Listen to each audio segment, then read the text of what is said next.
don't think it's very well known that more than 50% of Australia's cooperative research centres hit the cleantech sector, and we've had ongoing R&D in the sector for about 20 years, and that 20 years is now reaching a point of commercialisation into a market that has global opportunity. So I think that's a really exciting place for a venture firm like ours to be, where we can really come on board with these technologies and help springboard them offshore. We think Australia has a very important role, in fact, and I think it's been partly driven by a couple of factors. One is the fact that we've had climate change issues for a long time. We've had very big issues around water and water resources and water management for a long time, but suddenly the rest of the world is finding out that they have that problem too. But we've been sort of trying to deal with it for a long time, and that's created a lot of this new technology that's coming through. It's a difficult one given our coal appetite and coal really being our national sovereignty. It's our number 2 GDP. I think our role is potentially we'll have some solar hot pockets, we'll maybe have some wave hot pockets and tidal hot pockets. I think we'll still have innovation that's competitive on a worldwide scale, and I think a few things will come out. But there's a big market internally and domestically that's big enough for companies to be focused on as well, to make a fair bit of money and drive exits as well, which is unusual to other technology fields in Australia where you really have to be export and outward focused. I think there's some markets that are large enough to drive exits here internally on a domestic level.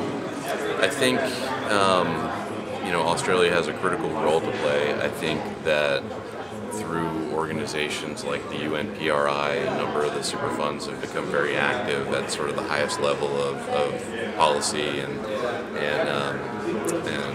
different types of international dialogue, and so I think that's been very important.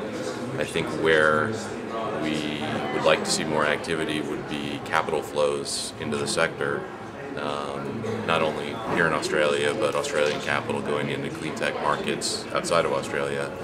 And there has been a little bit of a bottleneck, I would say, in terms of getting that capital into the market. I think that will change slowly over time as the investment universe continues to grow and expand. And so I think from a capital perspective, there's a critical role to play. There's also a lot of innovation taking place here, so I think we fully expect some interesting technologies to come out of the Australian market. Well, we are globally recognised as being very good at the R&D stage, the innovation stage, and some great global technologies were born here in Australia. So I hope that we can keep contributing to the real intellectual property at that level. We do have a bit of a gap in the commercialisation phase, which is a bit sad because it means that a lot of these great early innovations are going overseas.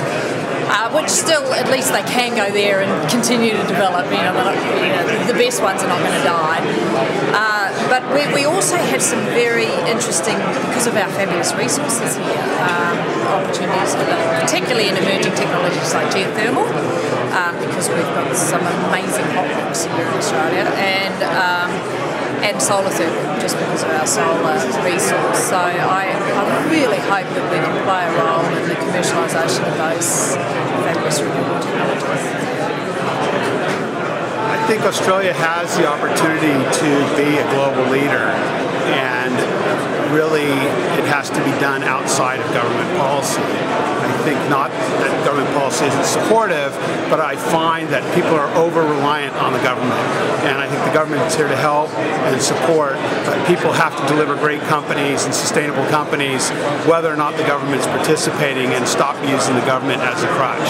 So I think that's the big differentiation. The government seems to have the right policies and putting support where they need to put it, but the private sector really has to take advantage of that and take it to the next level. So I'm a big believer in that, and I hope that the private sector lifts their game and takes advantage of it. I think it's one of demonstrating some leadership, because if you look globally around all the OECD countries, which of the developed nations have really suffered environmental stress?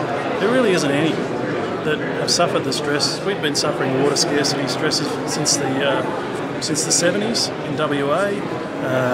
We're one of the world's worst per capita greenhouse emitters. We have a dispersed population. These are all drivers of clean tech innovation, and you've seen government put money behind it.